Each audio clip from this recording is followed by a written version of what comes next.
All right, so does it work? Does it work? Does it work? It works.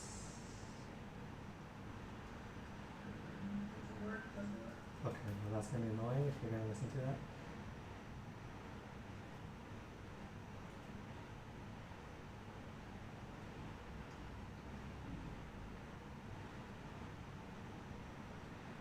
Hey guys, for those who are just popping in here, give me a moment because I am trying to figure out how to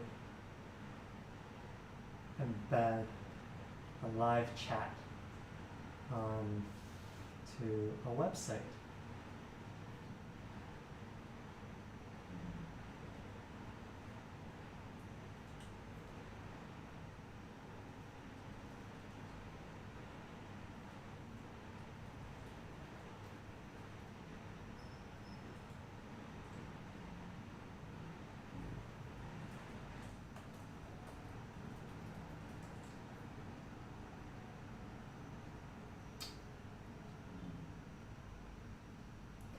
Damn.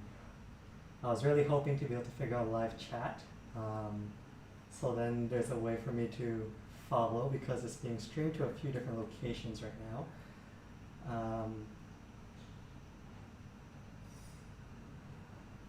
Let's see if I can find something quickly.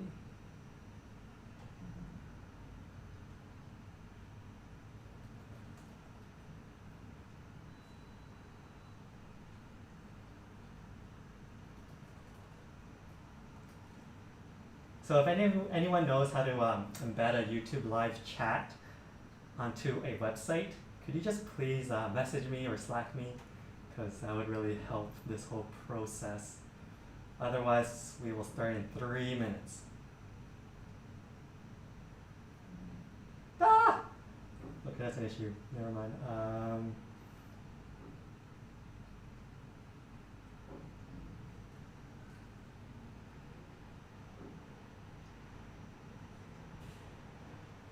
Hold on. So I have a bunch of people who who this is actually meant for. They can't watch it. I think it's because I changed too many things.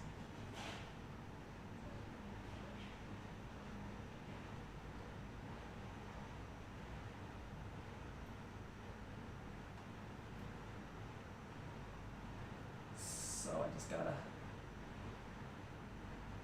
fix this first.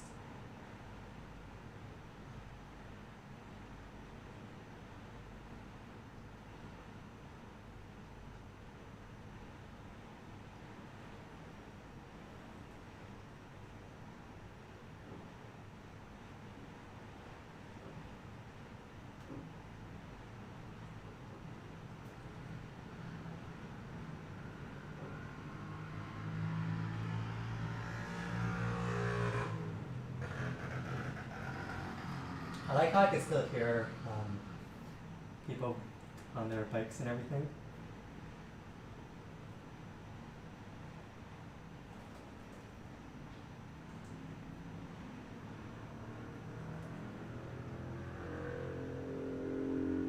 Okay, with the whole live stream thing, or the whole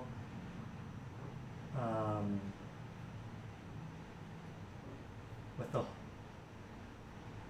okay, so Mind Valley people, quick question. Any of you know how to embed a YouTube chat onto a website? I'll give you guys a minute to hear that, and hopefully someone has an answer.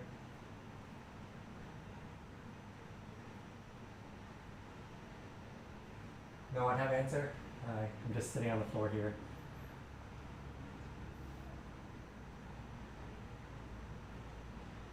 Okay, I guess no one has an answer.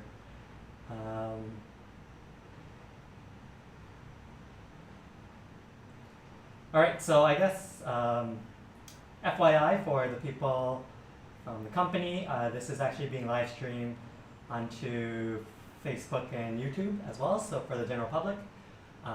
So we won't, I don't think there's anything actually like secretive that we can't talk about. But just an FYI, we will just use the Slack channel for conversations. So if you have any questions at this point, feel free to leave it there. On the page itself, you will see a Slido on the side. That's where I'm just gonna try keeping all the questions because I can't, otherwise like there's no way for me to figure it out. So please add in your questions, upvote whatever questions you're interested in, and as soon as we're done with the basics, we can get into that. All right. And we can also, like, if anything gets too complicated, we can also create, like, have you guys jump onto a Hangout. So whoever has a question can just jump onto the Hangout. I'll provide I guess I should do that now, huh? I'll provide that link in the Slack channel. Just an FYI that whatever you guys say will be transmitted through. So just be careful and please mute your mic if you do decide to join in that. I'm not actually going to be checking out the Hangout. So if there is something that you would like to ask, please make sure it's like mentioned in Slack somewhere, so then I can actually look through it and then we can actually or have you, or I'll address you.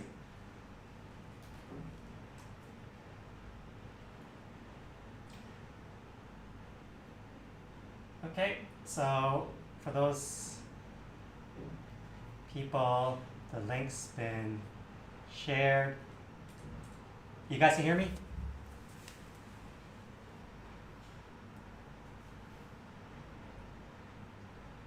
No response? Okay. All right, so thanks for whoever it is that's joining us today.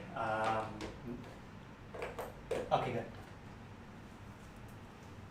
So the goal today is to really talk about what's happening with COVID and your finances. Okay, so that's the upper limit, that's all right. So I think I mentioned somewhere or in some of the descriptions around that for some companies, like their stock prices have dropped, or it took them 5 years to get to where they were, and then dropped within 2 weeks, right? And that's kind of scary. It looks like some people are like fearful, especially if you're invested, and of course seeing it drop 30-40% in 2 weeks' time is pretty scary. For those who are on the sidelines, including me, I'm currently on the side, so nothing invested. And for those who don't know me, CS here, and I'm not any professional of any sort. I'm just a person who's super interested in understanding my finances and then figuring out how to make it work to create the life that I ultimately want to live, right? And what I'm doing here is just to share my knowledge. This was supposed to be meant for my company, but I figured, hey, why not just create this for everyone?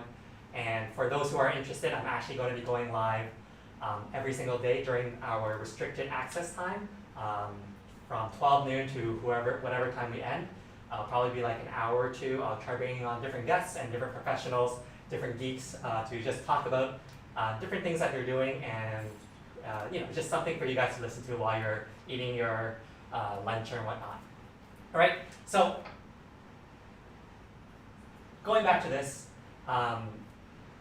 stocks have dropped about 30%, right? We'll just say on average 30%. For some, going back to what I was saying here, the whole purpose of this session today is just for you guys to have a conversation around, is this an opportunity for us? If so, what does it look like? And what do we do about it, right? Spoilers right now, there is an opportunity, but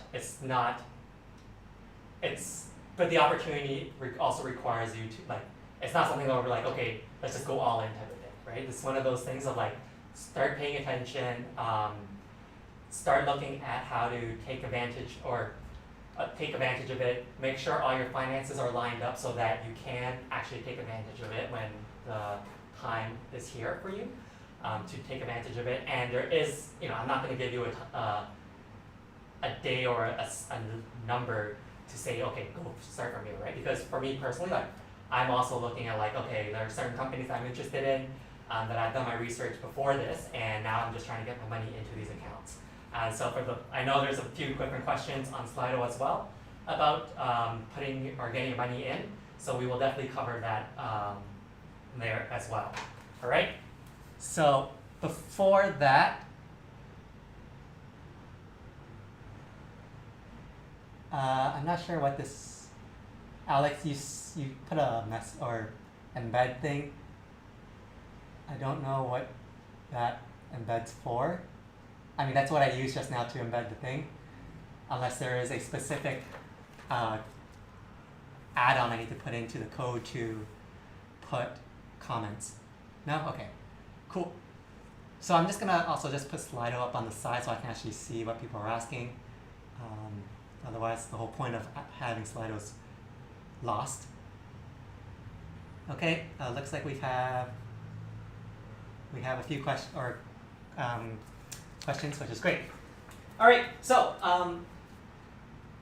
I think a good place to start is the difference between a stock price versus a stock value, or a stock versus a company. I think that's a better way of phrasing it.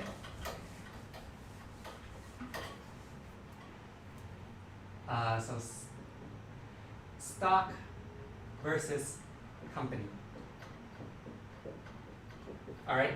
So how this works is not every company is available for you to buy, right? So we can buy and sell stocks. We cannot always buy and sell companies, right? So for example, Mind Valley is a private company. There is no way for you to buy its stocks at this point, right? Whereas AirAsia, a great example, is both a company or multiple companies that have so many things happening inside, including Big Pay. And so you are able to actually buy the stock for that company. All right. The price. So a stock is supposed to represent. Can you guys actually see what I'm writing? Is it big enough?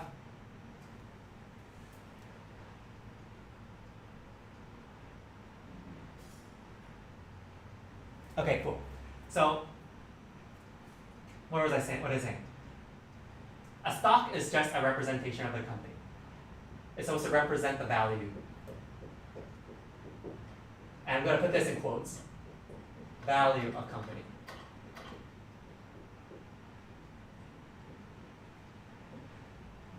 Oops. Value. Right? And we'll talk, I guess we'll get to it right now. The value of a company is really determined by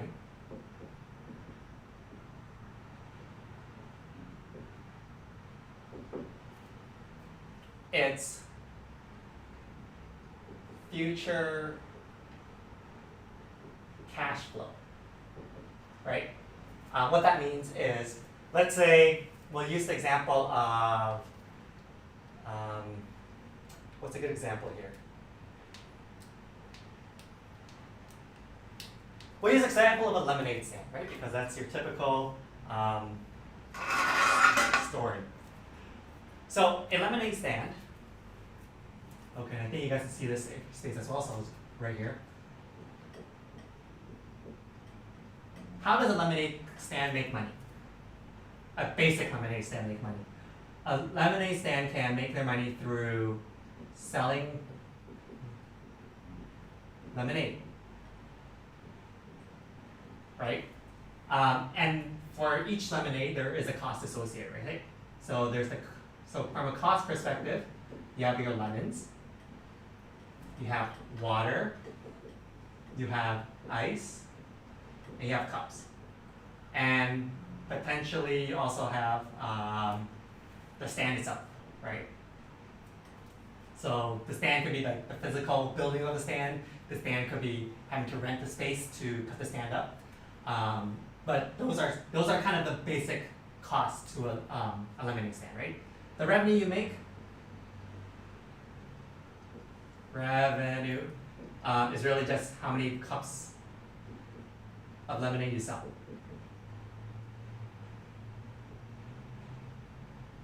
Okay?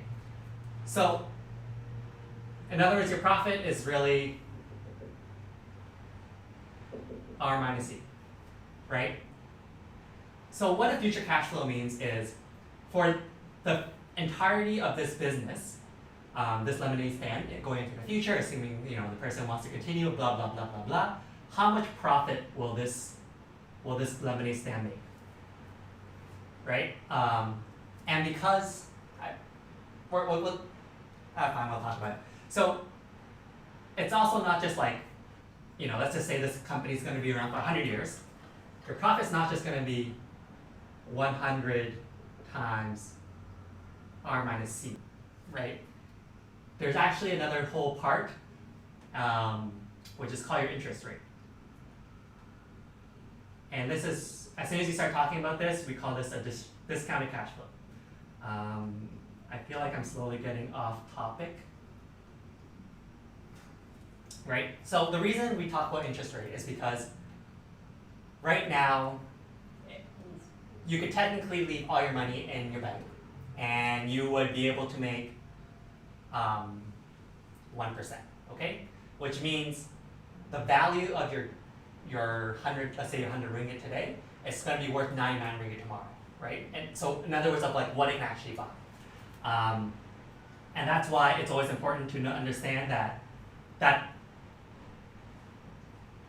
people always look at the discounted cash flow to determine the value of a company.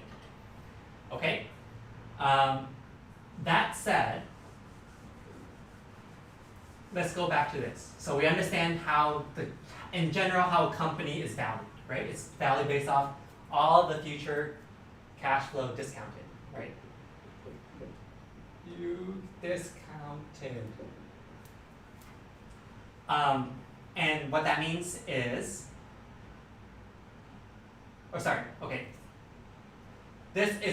this should be what is happening.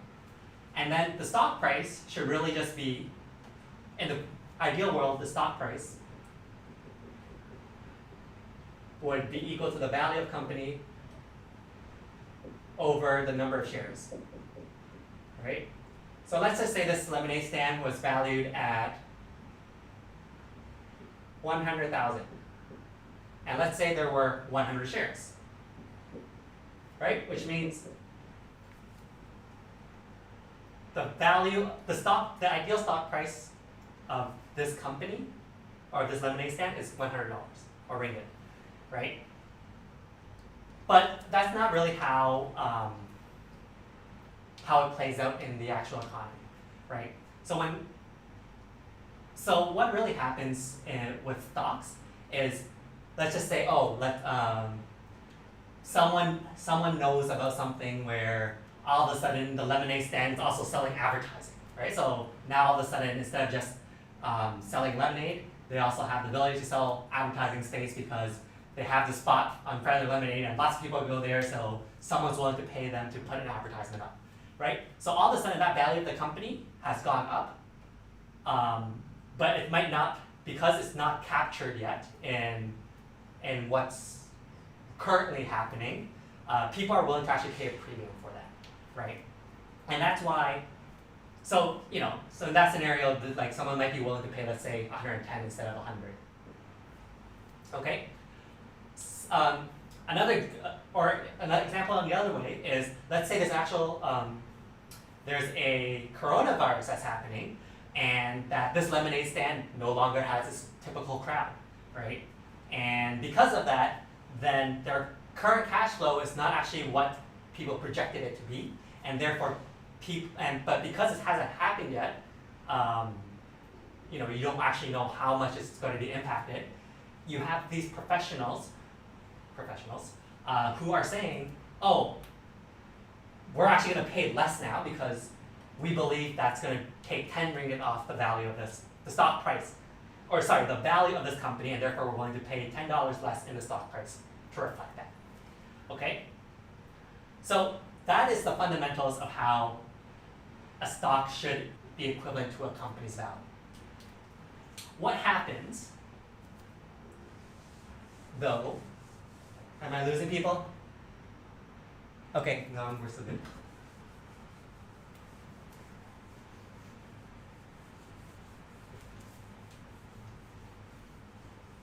Oh, FYI, for those who just joined, please subscribe. Really would appreciate it. Allows me to do a lot more in the future and get a lot better stuff out for you guys as well. All right, thanks. So, where were we? We were just talking about stocks versus company. So what really happens in the stock market right now is, or I guess, let's flip the whole conversation. Let's bring it to the conversation around why do people call this, why do people call the market overvalued the last few years, depending on who you're hanging around with, and why are some people saying, oh, it's the perfect time to buy right now, right? What overvalued really means is people think that the value of the stock is not equal to the value of the company anymore, right? So they might think that the value of the stock is actually higher than the actual value of the company, and therefore it's considered overvalued, right? And now with the whole virus that's happening, some people are thinking, oh,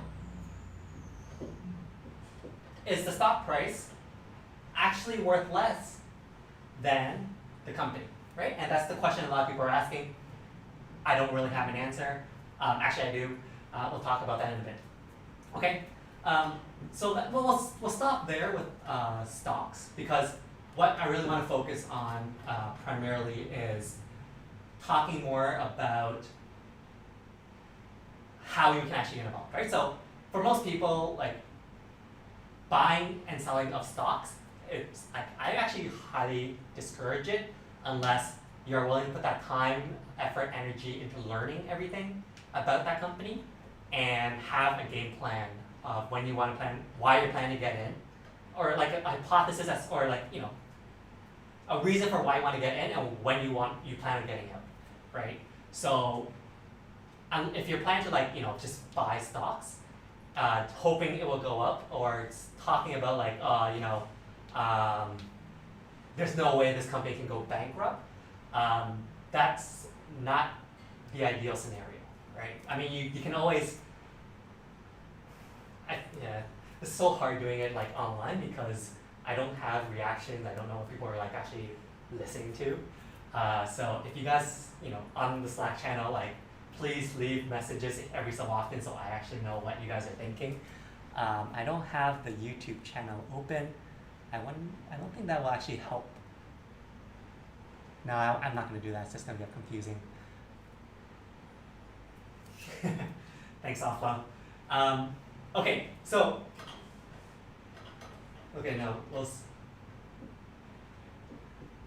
I'm just going to say the stock price typically does not actually equal the value of the company, because it's a very hard way to just figure out what the value of the company is, right? So for example, with AirAsia right now, what is the value of AirAsia? Given its current situation, given all the debt obligations, given all its different subsidiaries that it has, it's really hard to come up with a final number and then attach a stock value, a price rather, to the company, the value of the company. Okay, so, okay, cool. Thanks, guys. So let's take this to, so this is, I guess this is kind of, I probably should have done this a bit earlier. This is the whole direction where this conversation is ideally going to go, right? We're going to, on one extreme, we have the ability to buy stocks, and the other extreme, we talk about index funds, ETFs, and then somewhere in here, we can also talk about robo-advisors. This is kind of where the beginning of this conversation will go, and then we will talk about, after that, we can also talk about current situation.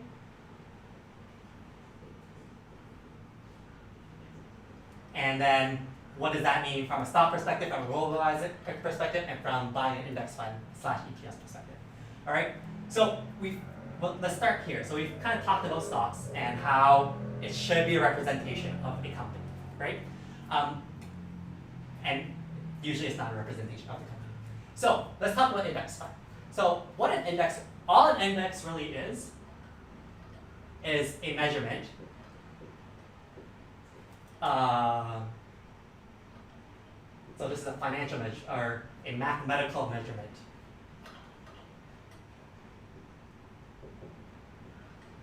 Mathematical measurement of a basket of things, of a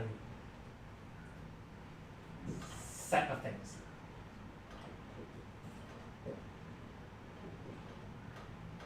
Okay, what's a good example in real life?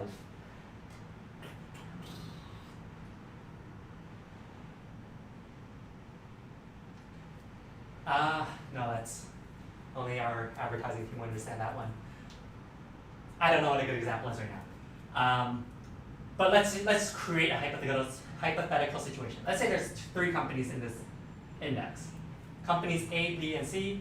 We'll say that company A is worth 100, 100, 100. And we'll just use a very, very simple index. So the index is going to be the sum of ABC over 3. Okay?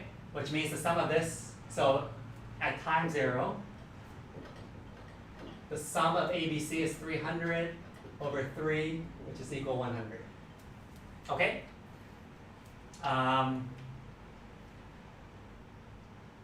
Okay, so let's say in time 1, so however many periods of time that goes by, A is now worth 150, B is worth 75, and C is worth 0 or 10. Okay? What does the index show? The index is now at time 0 is equal to, oh man, I should have used a better number, 30. 180, 225 over 3, which is equal to 75. Okay? Feel free to check my math. I think that is correct. That is not correct.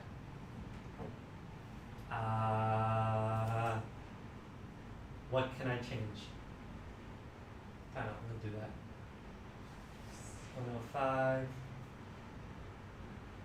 No, actually, let's change this number to 45. There. So let's say at time 1, this is the index of the value of the index, right? So that means the index has lost about 25% of its value from time 0 to time 1. Okay? Also, this is exactly the same thing that's happening with all the different indexes out there. The most common index that people talk about is S&P 500, which is supposed to be like the 500 biggest companies that are being traded, publicly traded in the US stock market, right? And fun fact, actually, I don't know if it's a fact, but, or I can't give you direct numbers because I actually don't know it, but because of Apple, Amazon, all the big tech companies, they're all in S&P 500. When they move, I think the big tech is 10 to 20% of the S&P 500, right? So if they move anything, it automatically moves S&P 500 that much. Just fun fact, right? So when people talk, so the whole interest in talking about index funds all started after the 2008 financial crisis, right? After the 2008 financial crisis, in general, a lot of people are saying why the heck are we paying all these fund managers who are supposed to be experts to invest on our behalf? Actually, so we should probably add unit trusts, mutual funds for those who are not in Malaysia. Okay, so in 2008, majority of the money was actually being held by mutual funds, right? So you go into your bank or whatever, you talk to someone, they say, oh, based off, or we would recommend you buying this mutual fund because it's shown XYZ results in the past however many years, and therefore it's a great investment, right? And for most people, not knowing anything, they're like, sure, why not, right? And the whole purpose of the mutual fund is to beat the index, right? Because this index is going to do its own thing regardless, right? So let's just say this is Apple, right? So Apple's obviously going to go up and down, up and down, up and down. The index is just going to do that, right? And whatever these other companies are makes no difference. So the index is kind of like the benchmark as to how it's the benchmark for what mutual funds or professionals are trying to be, right? Because in the perfect world, if you were to just buy yourself into the index, which you can't because really an index is just a number, so we'll talk about ETFs in a bit. But if you were to just buy yourself into an index, then you get a certain return, right? And for an S&P 500 index has averaged approximately 7 to 8% compounded average. Okay, which means if you had like, so an example here is, let's say you put $100, you invested in it and you got 7% return for 10 years. That is worth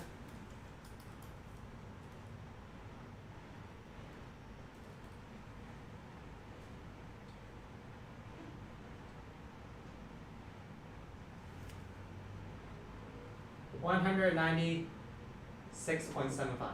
something like that, right? So anyway, the job of a mutual fund is to really beat this average, right? Because they need to justify their fees.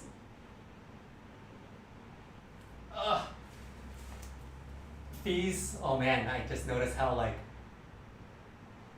twisted this got. Okay, we're finished talking about index. We don't need to have this example here. Sorry guys.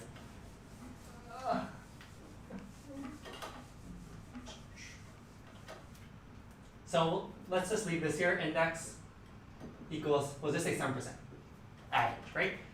Mutual fund, they charge fees to beat this number, or to attempt to beat this number, right? Their fees could be, I don't know what it is these days, we'll just say 1 to 4%.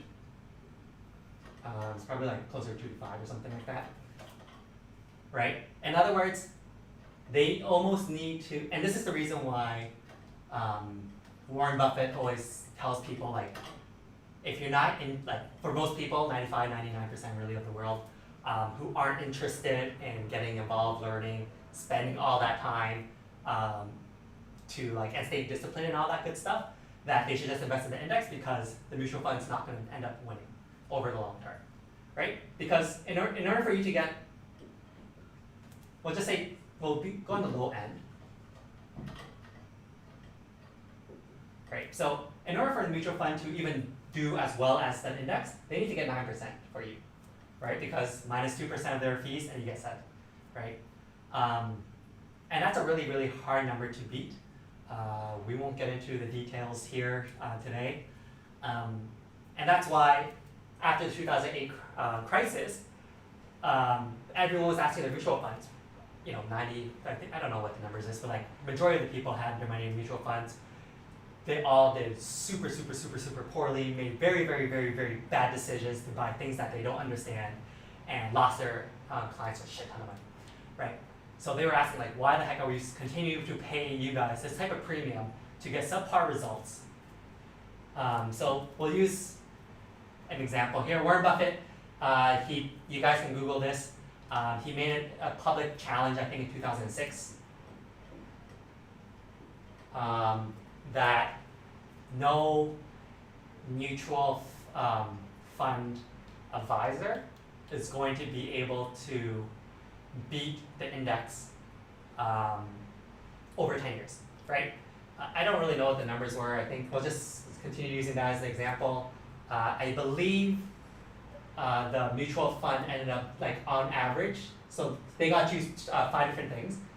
Their returns were from 2.2% to, like, we'll say like 5%, 5.5%.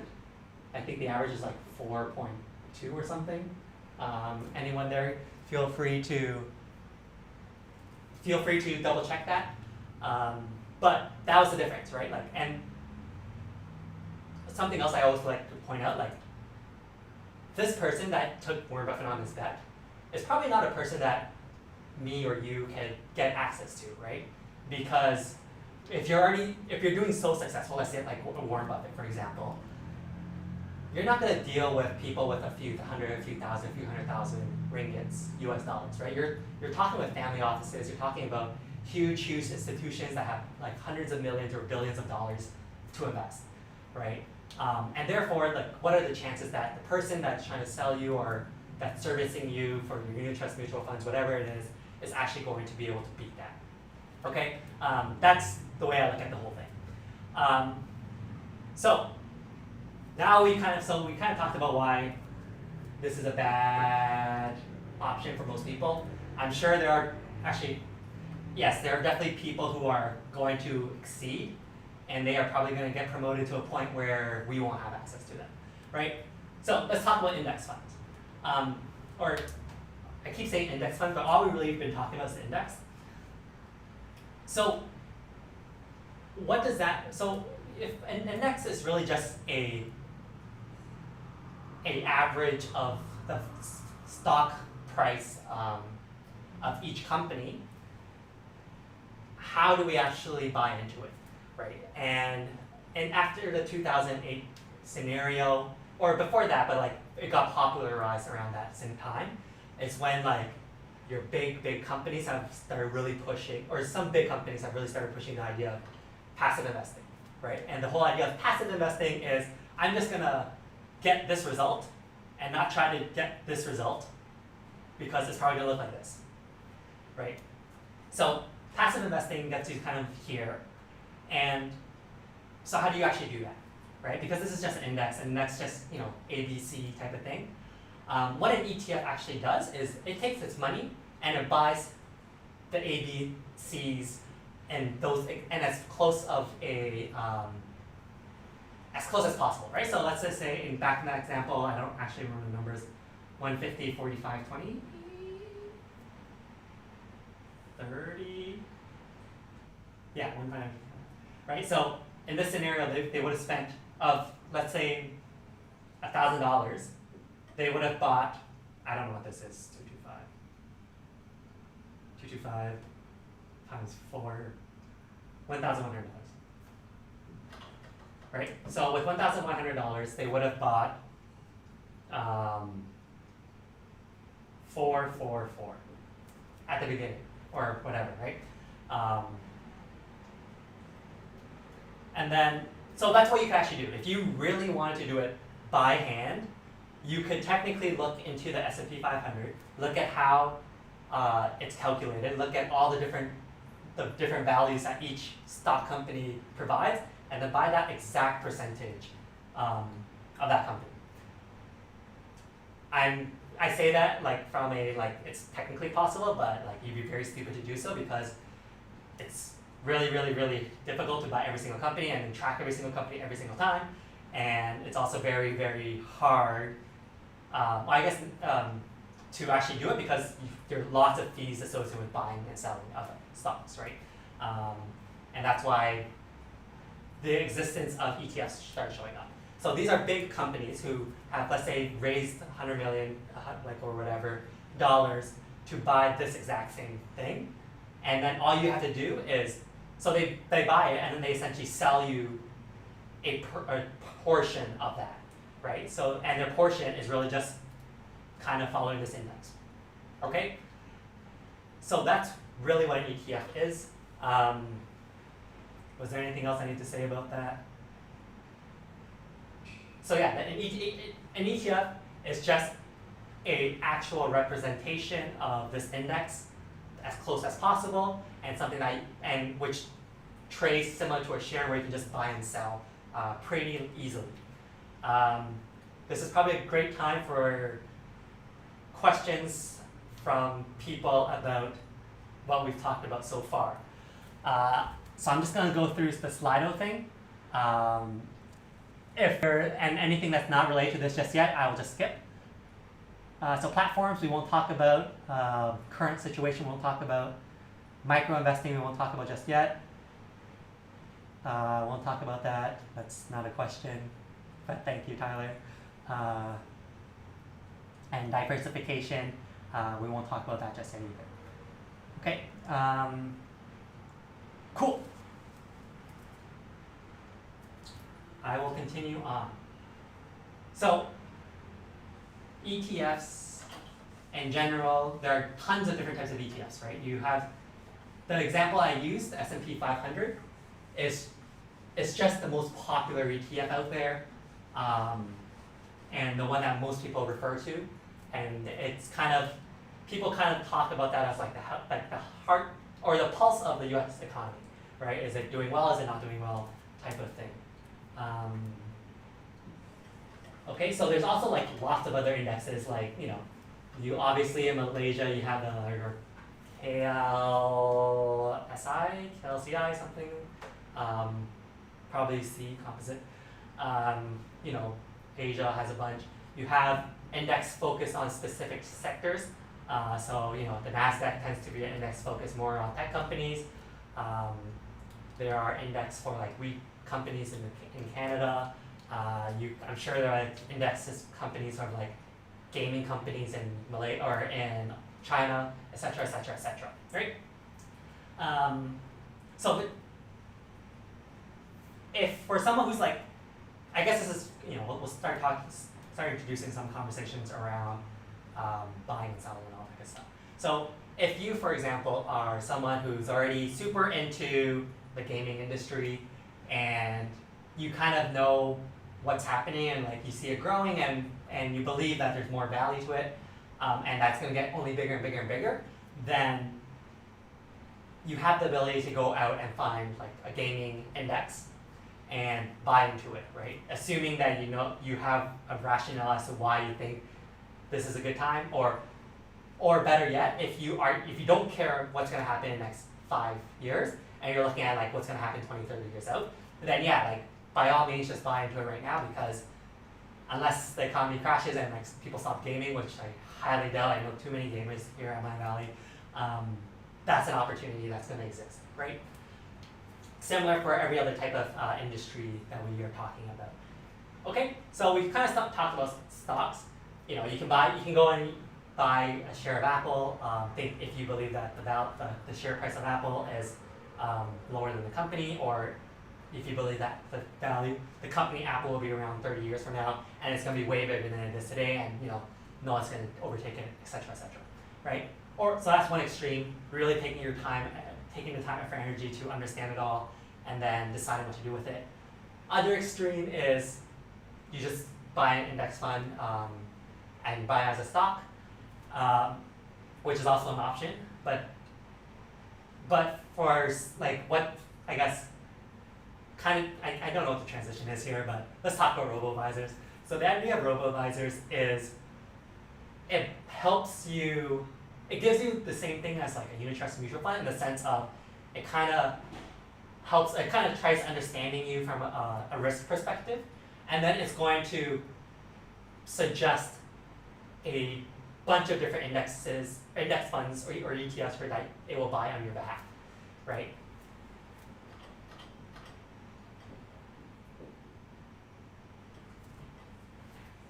I don't know how many, we'll just say 5 to 10.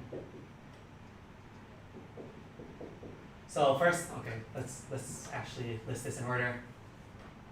1 determines your risk tolerance.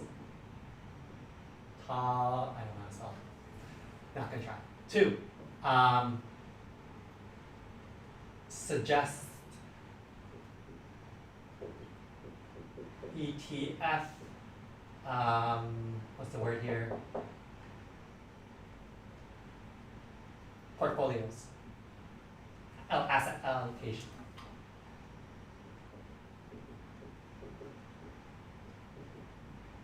So what that means is, asset allocation is, it might say like, oh, based off your risk preference or your risk tolerance or whatnot, preference tolerance, we suggest that you invest 50% of all the money that you of your money into, let's say, the U.S. stock or U.S. market, S&P 500, right?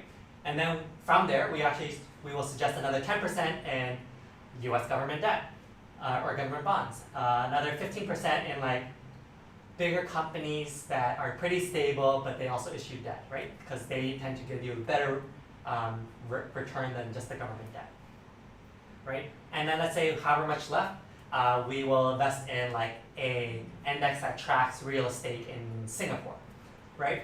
And because based off their, methodologies, based off the research that they've done, I don't dig into all these things, so please don't ask me how they decide these scenarios. If you have questions like that, though, I do work closely with some of these people here, so I can definitely shoot them a message and get back to you with those answers. Anyway, so based off that, it would suggest you what to invest in with the idea of like, these things probably won't all move in the same way, and therefore your risk is not completely just based off, if you were invested in something like this, you probably did not lose the same amount of money as if you invested in like an index, right? Let's say so far, this index probably lost, we'll just say 30% this month, and stocks could be anywhere, so it could have been like plus 10% for like, let's say your grocery stores and your Costco's, your Amazons, anything like that, to like minus 80%, like your airlines who, because they have a shit ton of debt and they can't actually bring in any revenue, they can all face bankruptcy, so therefore a lot of people have like, sold off a huge chunk of that, right? Robo-advisors, I don't know what they are. They're probably like, let's say, minus 15 to 20%, right? Because some of their investments have been in more stable stuff. Some, like real estate, for example, probably has, if they invest in real estate in, let's say, Singapore, it probably stayed relatively stable because it lost some, but probably in general, it's probably still a lot less than here, and therefore you probably have done a bit better by diversifying from that perspective, right? So from here, so I guess one way of putting it is, it suggests some of them will actually say we will actually put 10% here, blah, blah, blah, blah, blah, and you can actually go and do it yourself. But the value of robo-advisors, in my opinion, is really it automates it from here. Automates withdrawals, bank withdrawal, or it can automate. This to me is where the real value of the thing is, right? Because for most people, the idea is that you should always be investing, let's say, 10% of your income into the market for the future, or into some sort of investment for your future, right? But most people don't have that type of discipline, or want to deal with that every single time, and therefore a lot of these robo-advisors will actually say, hey, this is what we suggest. Are you interested in us, or in giving us access to withdraw, or telling us how much you want us to withdraw from your bank account every single month for us to do exactly what we said we would do with this money, and do that, right? And this too, for some people, is called dollar cost averaging, right? And the idea of dollar cost averaging, and the value of it here, we'll just use the last 2 weeks, and we'll just pretend we know what's going to happen in the next 2 weeks. I don't. So it kind of looks like this. We'll say it looks like this, right? So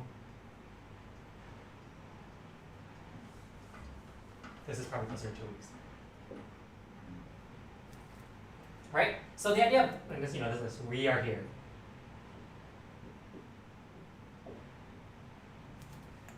Still good there? Okay, cool.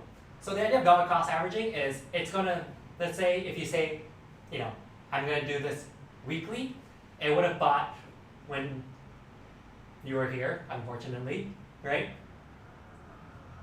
It would have bought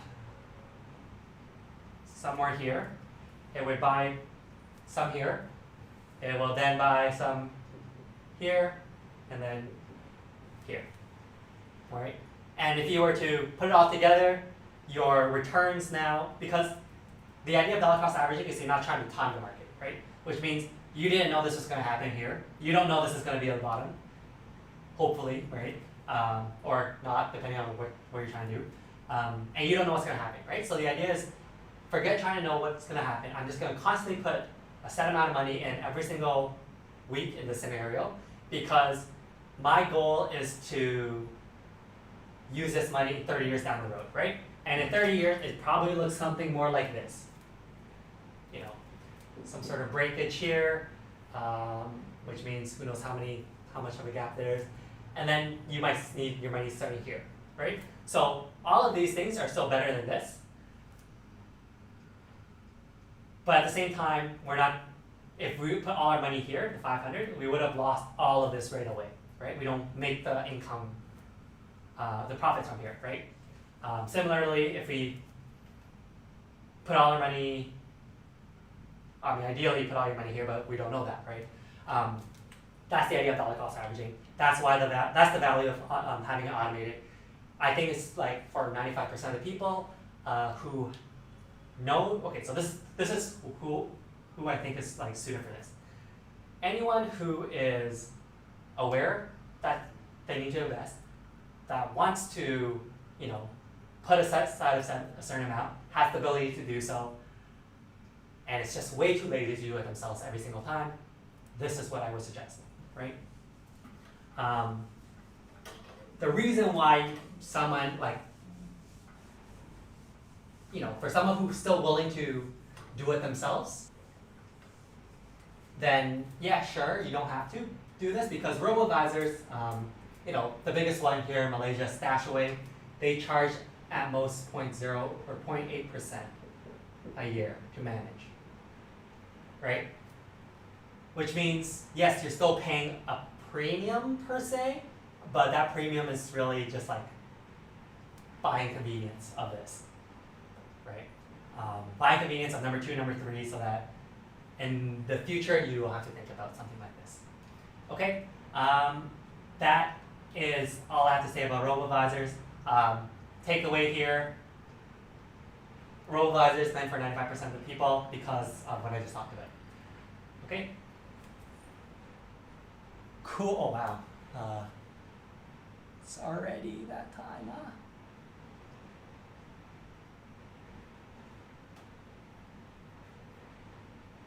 And we still have people following. Good. Okay, so now let's talk about the current situation. I just wanted to re-emphasize that I do not know what's happening, right? Or I do not know what will happen, right? So the current situation here is coronavirus. What happened with coronavirus, and why is it impacting the market, right? So the virus came, and from in January, February, no one really paid attention to it much because I don't know, no one really thought it was going to be as big, I guess, right? Sometime in the future, or this is when it started, virus introduced. T0 virus introduced. I don't know, T minus, I don't know what, 2, right? T minus 1, we'll just say that was 2 weeks ago. So obviously not very, because T0 is today. Like places are in lockdown, Malaysia, Italy's in lockdown. The US is starting to feel the heat of it. Like all these different countries are closing up their borders. Because all these countries are closing up their borders, any sort of a lot of these things that are based on having people use their services. So the service industry pretty much has lost essentially all its revenue. Going back to the example of airlines, a lot of these airlines, right, it's really, really expensive to buy or lease a plane, right? And what so they require a certain amount of people going on every single day in order to break even, and then anything additional they make money, right? What happens when, in this scenario, airlines haven't been able to really take passengers for the last 3-4 weeks, right? That's already a whole month of their year gone where they have no revenue, but they still have to pay a plane to pay, right? So all of a sudden these companies, airline companies, cruise ships, have lost all their revenue. They have a shit ton of debt and no way to make it work right now, right? And that's why there's a lot of conversations. I think there was an airline in Europe that are actually already declared bankruptcy. Some airlines have just flat out stopped all flights because they can't make it work. And a lot of airlines are asking for government support to bail them out pretty much, right? So that's also obviously impacting the economy. Other things that are impacting the economy, especially what's happening right now, T0. So, we'll say airlines are affected. Airlines impacted.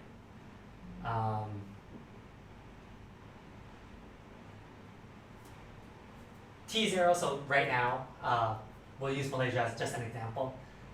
We're all under limited, restricted movement or whatever it might be. You can't go to work. Luckily for us, we can still work remotely, but some other people do not have that ability, right? But a lot of these people still have to pay for their bills. They still have kids to feed. They still have mortgages to pay, etc., right? And I was talking with Demir last week, Tuesday, and he was saying that it's crazy how so many people on a day-to-day basis around the world literally live paycheck by paycheck, right? They don't have the money to go without a paycheck. In Canada, in US, and Malaysia, everywhere, right? So what's happening here? For us, we're still getting paid, which is great. We're really lucky for that. But there are lots of people who aren't getting paid, right? So what does that mean to their livelihood? What does that mean to everyone who's given them a loan to do certain things, right? So all of a sudden, in this scenario, depends on how long it lasts. The housing or all these banks who give out mortgages to these people might not be actually getting paid. All of a sudden, these people might start declaring bankruptcy, which means that the value that house is now the responsibility of the bank, and then the bank is responsible for getting off their books, trying to sell it to someone. But if no one's really buying anything, then the banks have to keep lowering the price. They take a loss on that. That's kind of what's happening from that example. In other words, the economy is being tested, right? And especially with so much cheap money these days, most of the companies are actually has a chunk of their cash flow from loans, right? Or they have a lot of loan to service regardless of what's happening. And therefore, with this scenario where they can't make any money, they're feeling the pinch in different ways, right?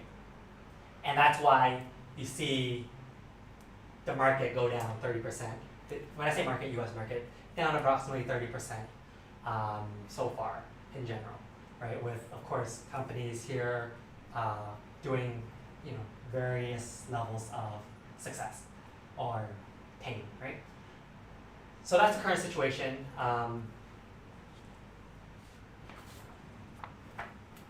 So Alice, if you can just leave that message or question in here. So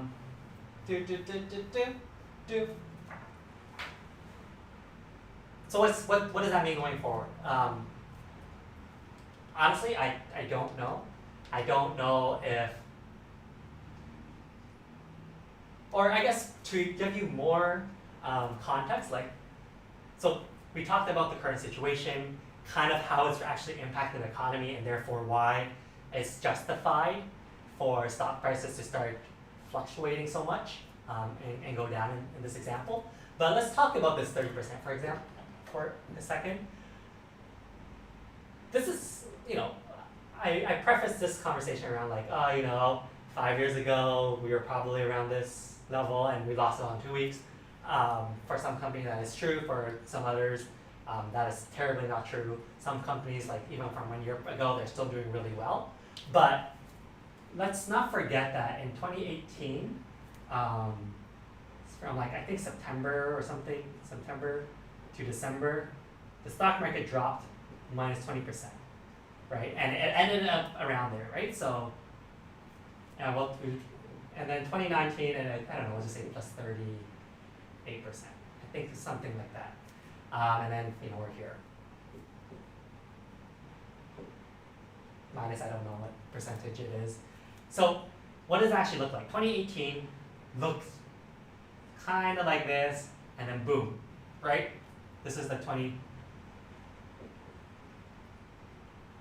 drop. Somehow or another, at the beginning of 2019 is actually when it started skyrocketing back up. Right? I don't think it actually went that much. I don't know. Something like that. Right? Let's just say this is plus 30%. So when we say minus 30%, we're just back here. Right?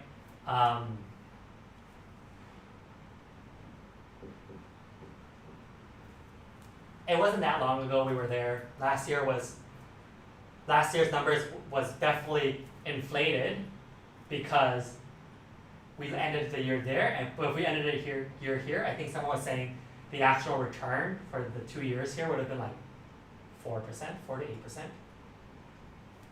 Right? So, and based off that, of course, then the minus 30%, relatively speaking, it's not that big, right?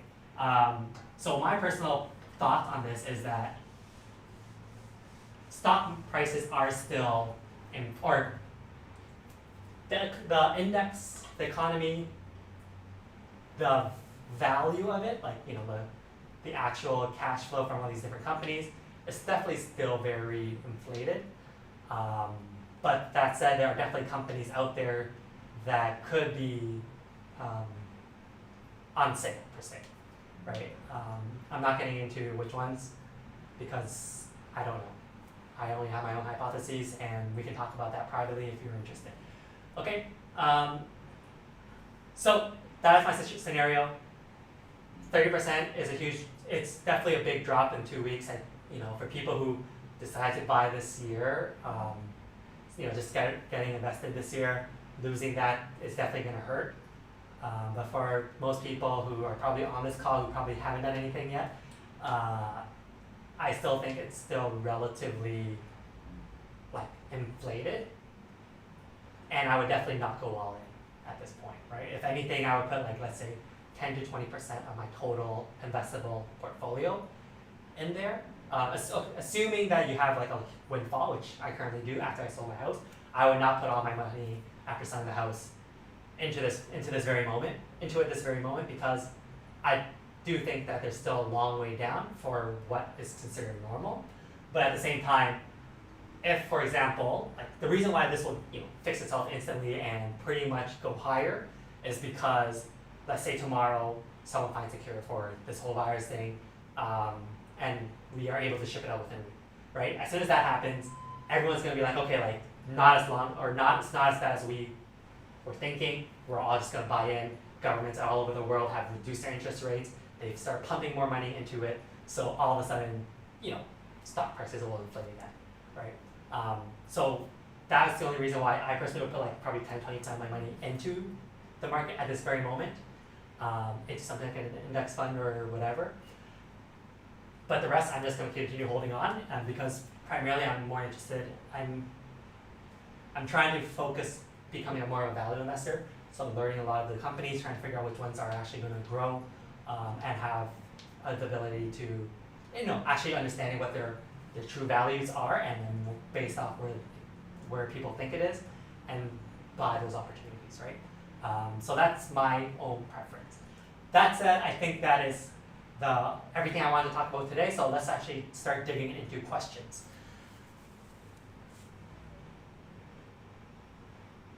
Okay, so the most popular question here. So for those who are still watching and do not know where to put questions, please go to moremoney.my/live. There you will actually see a place where we have a Slido open where you can just ask all your questions and then we can answer. I'm going to answer as many of them as I can now. So, what are the options or platforms out there to start investing as a foreigner? Okay, and you want to buy US stocks. So, this is actually a great time. For Malaysians, you have some really, really good opportunities. I've listed down at the bottom of this page here. They're all affiliate links. Would love any support. Just because, I mean, yes, the money, but it's also proof for other people that can go up to in the future and work out deals and all that good stuff. So thanks in advance. So let's actually start asking questions. If you guys have any blah blah blah, what was I saying?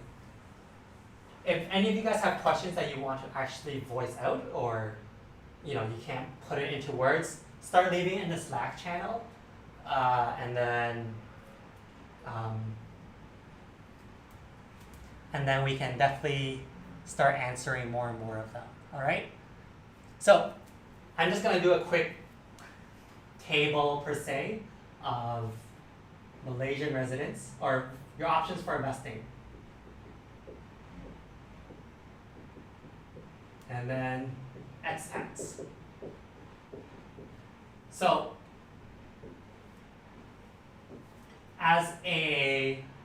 from a robo-advisor perspective,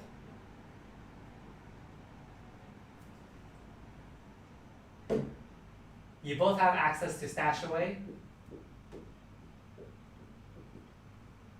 which is Malaysia's biggest robo-advisor.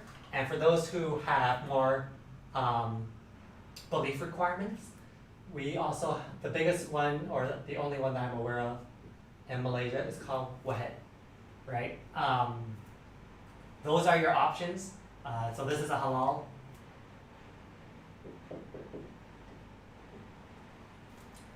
If you were to actually go down on the page, there are actually, besides supporting me, there are actually perks of signing up through an affiliate.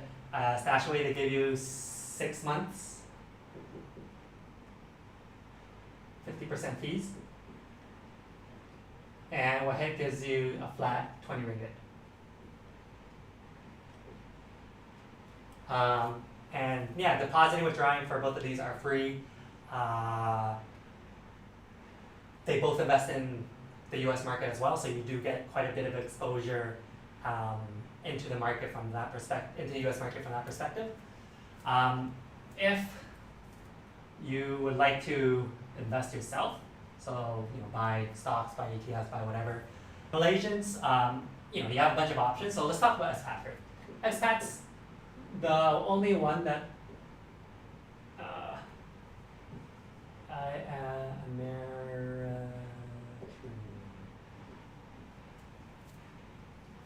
This is the one I'm using here in Malaysia as well. It is based in Singapore, but as a Malaysian, you're able to open an account there. You can do everything online. I don't remember if there was anything you need from the company. Hopefully not. Hopefully you can get everything you need online and just print it out yourself or whatever, or create a PDF because everything. Yeah, you can do the whole thing online. So I'm sure you can if you can download all your PDFs, you can probably do most things. I just hope you don't need like official confirmation that you're working there at Mon Valley. I don't think they do. Malaysians, you can also use TD Ameritrade for US. You can use, I'm just going to call this TDA. You can use Rakuten. This is for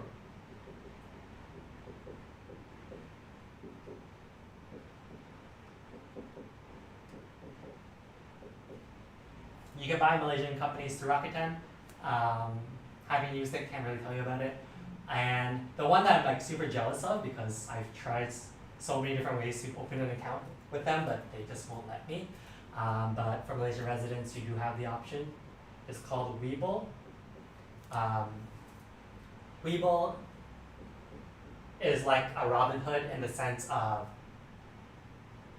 they are I feel like they're a mobile first type of company, very good in user interface, and most importantly, there's no fees, no commissions.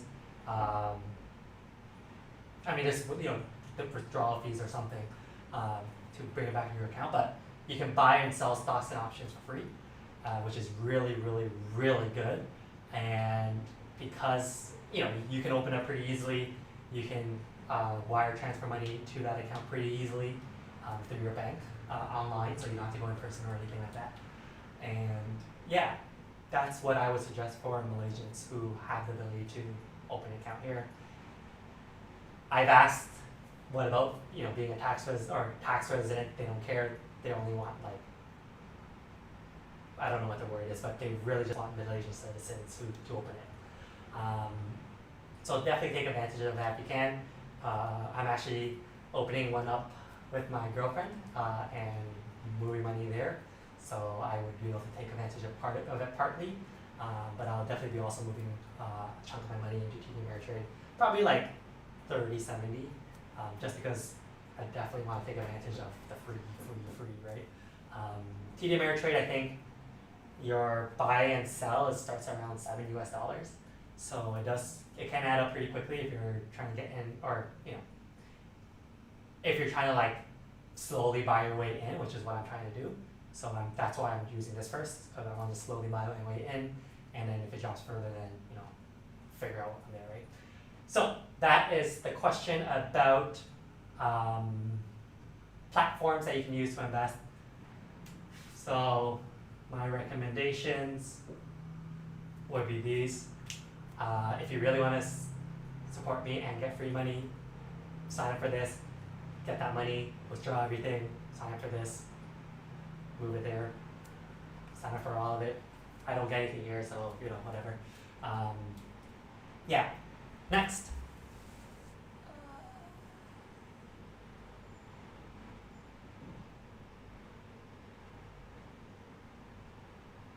Okay, so I'm actually gonna, how do I actually work this thing?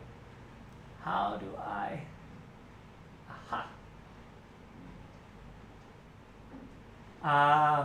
let's continue with this this conversation first. So,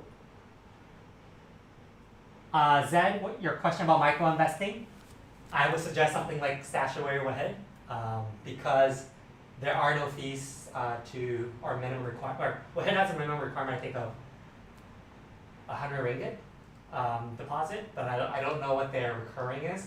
But that's a great way to micro invest because they don't charge you any fees to do that, and they only charge your management, and the management fees are definitely a lot lower. I mean, this fee is definitely going to, especially if you want to micro invest, or not even this fee, but Stashaway's fee is definitely going to be cheaper than trying to buy your own ETFs every single time with TD Ameritrade and get charged $7, right? So I would definitely suggest one of these guys here. Okay. What other questions are there? Just going through this here. I hope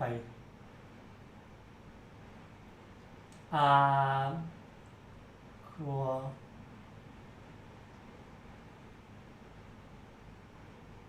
So Anonymous, what's the platform?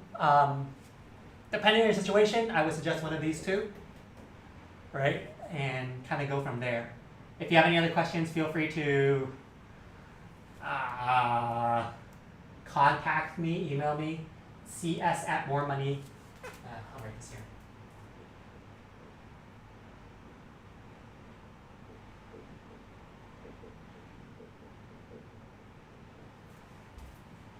Yeah, cs@moremoney.my. If you have anything specific that you want to ask.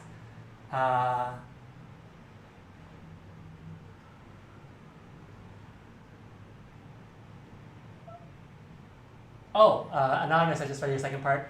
I actually haven't tried opening a Rakuten yet, so I don't know what requirements are there to open one.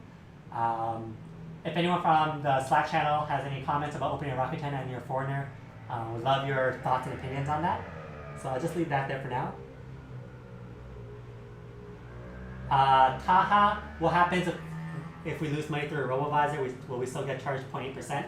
So a robo-advisor does not charge, it's a management fee, right? So regardless, a robo-advisor is not trying to pitch themselves as somewhere for you to make money. A robo-advisor's only value prop is we will track a set of indexes based off your risk tolerance. And for that effort, we are going to charge that fee, right? So of course they care about your success, but they aren't trying to limit your success based off what's currently happening, or sorry, limit your losses or your profits based off what's happening in the world, right? Of course, if they feel like, okay, like fundamentally something's shifted, then they might put out a message saying, FYI, what we used to deem as, let's say because I think Stashaway, they use risk percentage as their default way of communication. So like, I think 36 is the highest of like, I just see a lot of people talk about how to get 36% risk to get higher returns. I hope they have also started realizing that there's a downside to that as well. But let's say the 36%, they say, oh, all of a sudden with the current economic situation, this 36% doesn't actually, like the way we've structured this doesn't make 36% anymore. So we will propose a new structure. I think they will give you a heads up before they actually execute on that. So going back to your initial question, you just get charged a management fee. They don't take a percentage of your profits or waive it because the market's going down. That's not really their fault per se. Okay.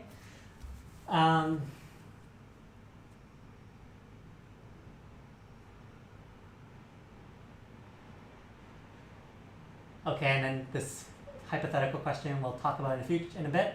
So going to the Slack channel here. So does Stasher have a proven yearly percentage return or track record? So I think that's one of the biggest criticisms with robo-advisors right now is none of them really were active or around before 2008, right? So because of that, the criticism is what actually will happen to this investment once an actual recession, depression, or we didn't hit depression, but once a real recession actually comes along, what will happen, right? So what Stashaway has done a back test of their hypotheses and whatever it is, which take it for what they say, right? Or sorry, not take it for what they say, but like that is the current situation. There is no way to say is it going to be right or wrong. It's your call. Like I don't have any specific thoughts and opinions. I do have another opinion on ETFs. If you're interested, if you guys are actually on Slack, if you're still interested in me talking about that later, someone make a comment and someone also just start doing some emojis because I don't know how long of a rant that might be, but we'll talk then. Okay, next.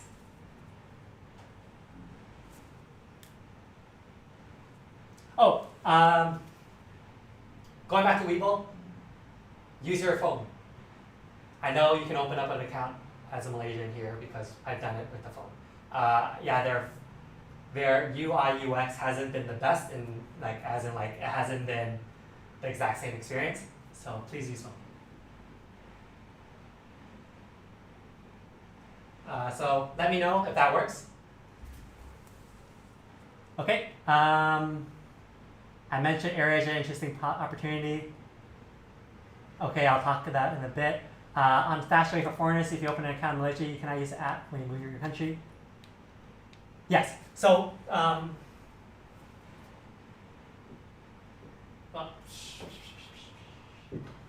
so I guess I should probably break this out.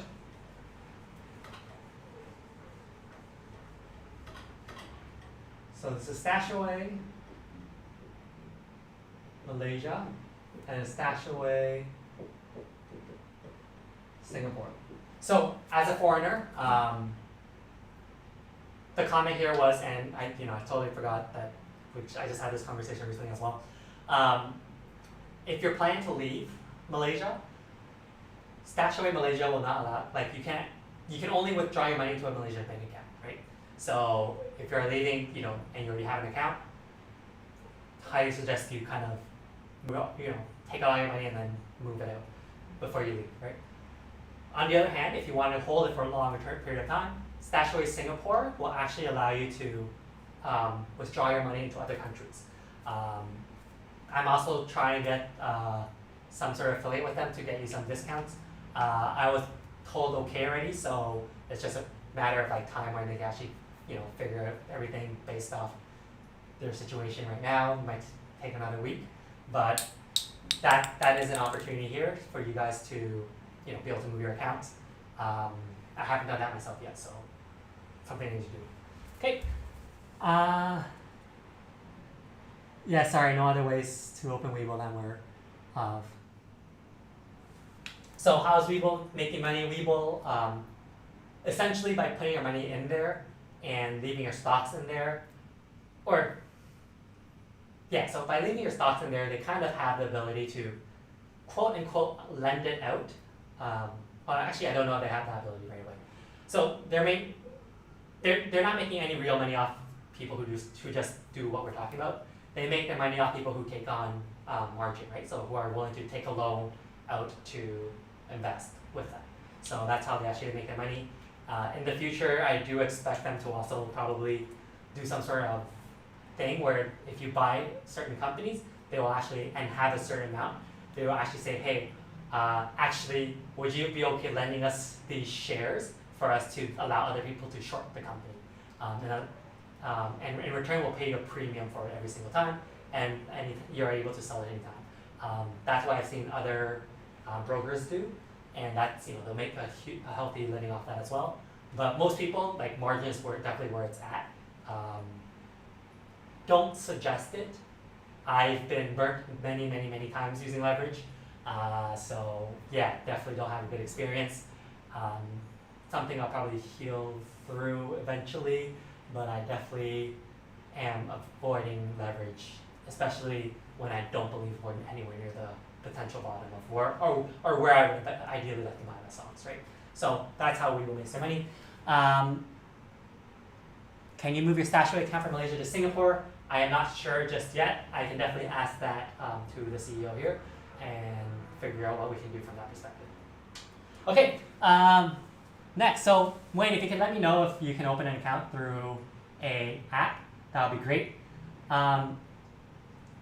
So LEG, would you recommend liquidifying certain asset groups when possible, and put into Stashaway, which allows any kind of withdrawal? I'm not exactly sure what you mean by that.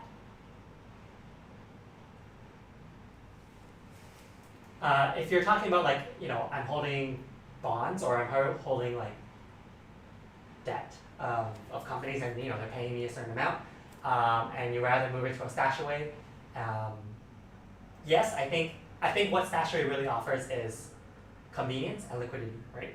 You can definitely take out your money anytime. I think it takes, I don't know how long, a few days for it to actually officially process and allow you to withdraw it. But definitely not like, weeks or anything like that, right? So you definitely have that flexibility from that perspective. As for if you're saying like, I'm holding stocks and I want to sell my stocks and put it to Stashaway, that's not a call that that's not something I can recommend because I don't know your situation. In general, my stance is still stocks require you to, you need to know what's happening, whereas a robo-advisor, if you're just investing for a long run, you're not too worried about things, your dollar cost, you're investing regularly, so you're getting a dollar cost average of some sort. I think those are kind of, depending on where you fall in that scenario, that's what I would suggest you do. Okay.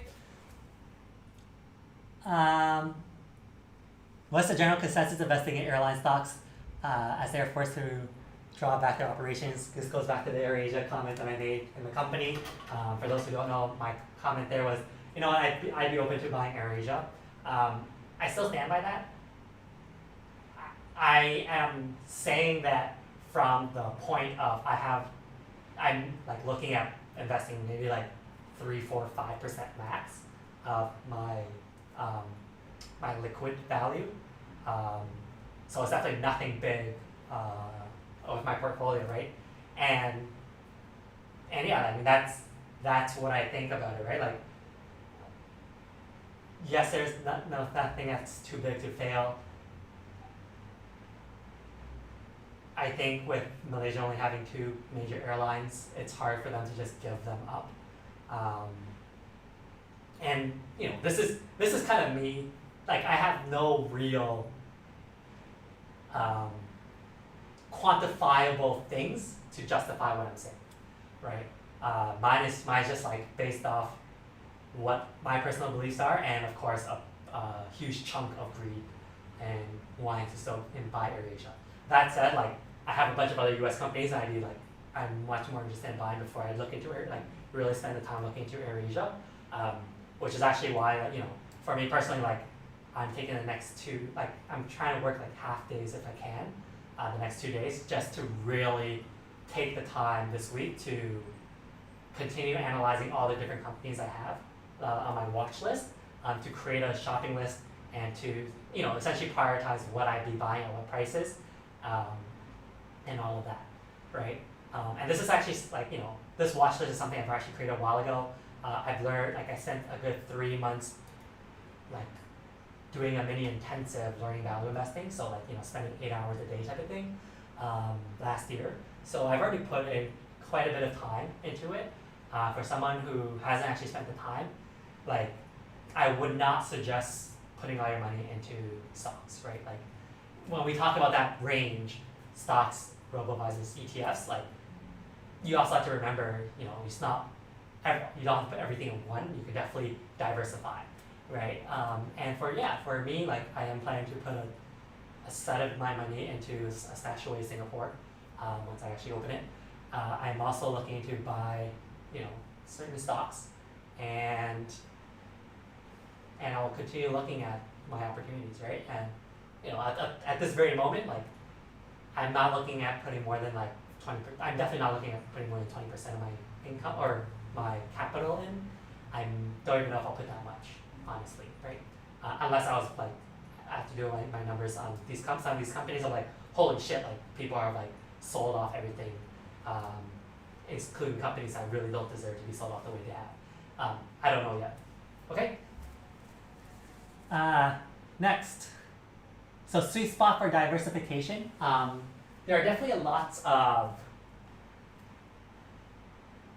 academic papers out there that can answer that. So I don't have a clear way to diversify. The only ones I remember off the top of my head is in Money Master the Game, when Tony Robbins interviewed a bunch of like super successful hedge funds or investors, or, you know, responsible for hundreds of millions, billions type of people. One of them was talking, I think it was an all-weather portfolio. I don't know if that was Ray Dalio or if that was someone else, but that was something that, like, I would, if you're looking for diversification from that perspective, I would look at something like that. You know, and of course, like, yeah, I think the biggest diversification you can really make is how you look at spending or allocating your money, right? And that's going to be your own thoughts and opinions on what you think is going to happen, or how much, you know, what your future also looks like, right? So if you are someone who has, you know, you're making a good chunk of money, and you're able to save a good chunk of that money, and you're able to put a good chunk, or, you know, a good chunk of that money into the market regularly, then yeah, of course, like, you can definitely be a lot more aggressive.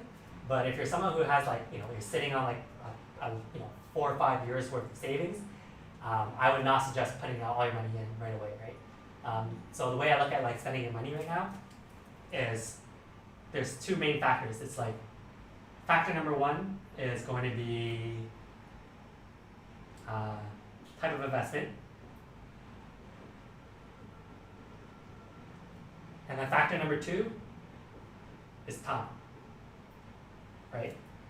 So that's what I'm doing, right? Like, you know, my type of investments right now are some robo-advisor, not really a lot at this point really, and some stocks, right? The one I'm really waiting for is time. Of the money I'm moving into Malaysia, I'm really just waiting like each month to kind of gauge what's happening with the coronavirus thing, to then determine how much more I will unlock, right? But if we actually go into like a 2008 type of crash, like everything goes back that low, I still have money back in Canada that's locked up in a sense, right?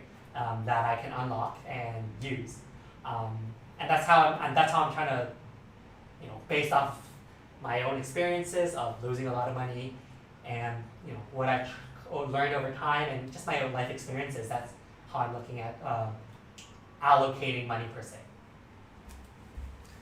Okay. So the whole 10K USD freedom to play with, how to allocate it, how much what stash away, what hit, how much is stock. I think I kind of mentioned that, I've already mentioned it, I'm not going to get too much more into it. If you have any other questions specifically, and you're someone working at My Valley, leave it in the Slack channel, and then we can either take care of all it after this, or some other time offline, or we can have you come online and share your actual question, and then we can actually dig more into it. All right.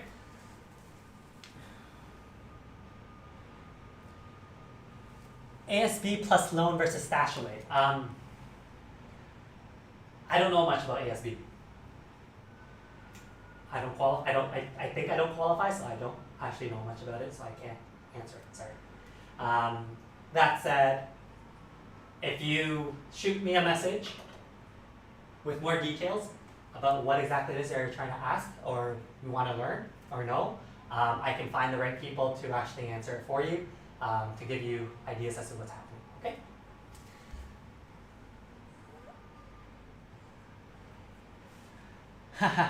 How about crypto? Sorry, I totally forgot. I do have a portion of my portfolio in crypto. Yeah, I don't have a specific allocation of that yet. I haven't really actually spent much time thinking about crypto, simply because I did not expect the market to crash so quickly, and for me to have to react. Because right now I'm in reactive mode, right? Like I'm still trying to transfer money in to Malaysia, most efficient, fee efficiently. So there's a lot that means there are certain companies I'm more interested in looking at as opposed to figuring out like how much I want to allocate to crypto. But I do have a comfortable position in crypto right now myself. Okay. So Jared, I've lost about 7% from Stashaway last 6 months, 5% from Singapore 1 in 3 months. Do you think it's better to hold till it recovers and cash out and buy other stocks? So I think the underlying question you're asking me there is, what do I think is going to happen in the future? I don't know.